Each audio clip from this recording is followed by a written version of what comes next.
Hi, welcome back to Stress Less and Soar More. If you have your devotion, turn to page 76. I want to go over the grief cycle with you. Such an important tool.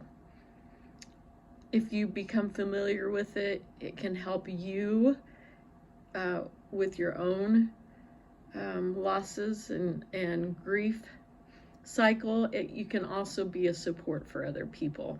It's one of my favorite tools to use when I'm working with other people, and it's also really just helped me. So on page 76 of the devotion, there is a grief cycle we go through when we let go and accept. A theory developed by psychiatrist Elizabeth Kubler-Ross suggests that we go through 5 stages. The first one being denial, anger, bargaining, depression, and finally acceptance. I like the stages of denial, unrealistic ideas, anger, depression, realistic ideas, and acceptance. And I find the stages helpful to figure out where I am and where others are in the process. Now, you have to remember, sometimes, like when I hurt, I just tell my husband, I just hurt and I need to hurt for a couple hours. And I just go and I just talk to God and let him be there with me as my comforter. And it's important enough. I just need to hurt. And that helps me get to the next stage. It's really different for different people, but just be aware. Some people are stuffers.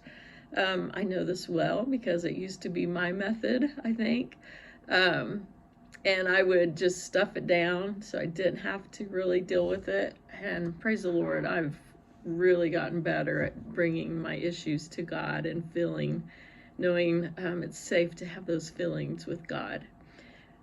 However, for example, if you know somebody, let's say with an addiction, and they're saying, well, I just need to get on this medication and, it's gonna fix it for me.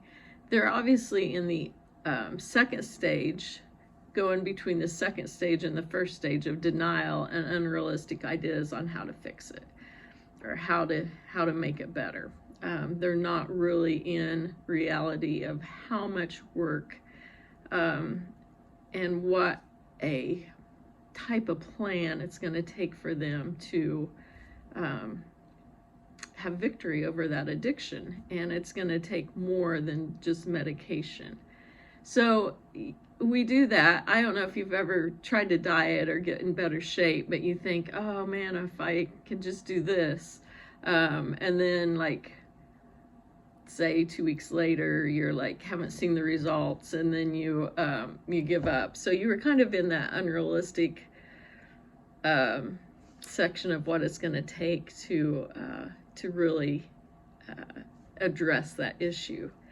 So keep that in mind. It's really good for when there's a loss or a big change in your life, those steps and knowing where you are. When I'm done with that hurting stage or that depression stage, I know I'm going to have to do some things to get to that next stage and finally that acceptance stage. So I think it's a great tool.